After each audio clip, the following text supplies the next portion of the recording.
വാഹനം ഉപയോഗിക്കുന്ന എല്ലാവരും ഈ വീഡിയോ സ്കിപ്പ് ചെയ്യാതെ ഒന്ന് കാണണം കേട്ടോ. വേറെ ഒന്നുമല്ല, ഇത് നമ്മളെ ഫ്യൂൽ പമ്പ് അസംബ്ലി എന്ന് പറയും കേട്ടോ.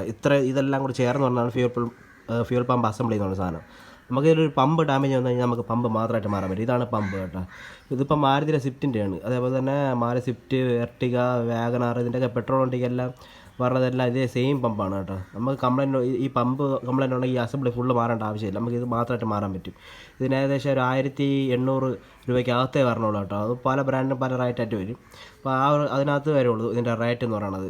അപ്പോൾ നമുക്ക് സെപ്പറേറ്റ് ആയിട്ട് ഇതേപോലെ മാറാൻ പറ്റും. അതേപോലെ തന്നെ ഫ്ലോട്ട്, നമ്മളെ ഫ്യൂൽ ഫ്ലോട്ട് വർക്കാതെ വരുമല്ലോ, അതായത് ഫ്യൂൽ ഗേജ് വർക്കാതെ വരുമ്പോഴത്തേക്ക് കണ്ടില്ലേ, ഇതാണ് ഫ്യൂൽ ഗേജ് എന്ന് പറയുന്ന സാധനം.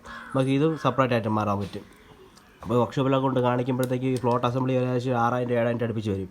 ഇത് മാറണമെന്ന് പറഞ്ഞാൽ നിങ്ങളത് മാറേണ്ട ആവശ്യമില്ല. നിങ്ങൾക്ക് ഇതേപോലെ സെപ്പറേറ്റ് കംപ്ലൈൻറ്റ് ഉള്ള സാധനം മാത്രമായിട്ട് മാറാൻ പറ്റും. മെയിനായിട്ട് കംപ്ലൈൻറ്റ് ഉള്ളത് ഇതേപോലത്തെ ഫ്യൂൽ പമ്പും അതേപോലെ തന്നെ ഫ്ലോട്ട് യൂണിറ്റാണ് കംപ്ലൈൻറ്റ് പറയുന്നത്. പിന്നെ ഈ വണ്ടി ഇടിക്കുന്ന സമയത്തൊക്കെ ഇതേപോലെ ഈ ഫ്ലോട്ട് പൊട്ടി വരണം കണ്ടിട്ടുണ്ട്. പൊട്ടി വരണം, അതേപോലെ ഈ ഹോസൊക്കെ പൊട്ടി വരണം കണ്ടിട്ടുണ്ട്. അല്ലാത്ത രീതിയിലൊക്കെ വേറെ കംപ്ലൈൻറ്റ് ഒന്നും വരാൻ സാധ്യതയില്ല. ഈ രണ്ട് സാധനം മാത്രമേ കംപ്ലൈൻറ്റ് വരുള്ളൂ. അപ്പോൾ നിങ്ങൾക്ക് ഒരു അറിവായിട്ട് തോന്നിയിട്ടുണ്ടെങ്കിൽ നമ്മുടെ ചാനൽ സബ്സ്ക്രൈബ് ചെയ്യണം. അതുപോലെ വീഡിയോസിൽ ലൈക്കും കൂടെ ചെയ്യണേ.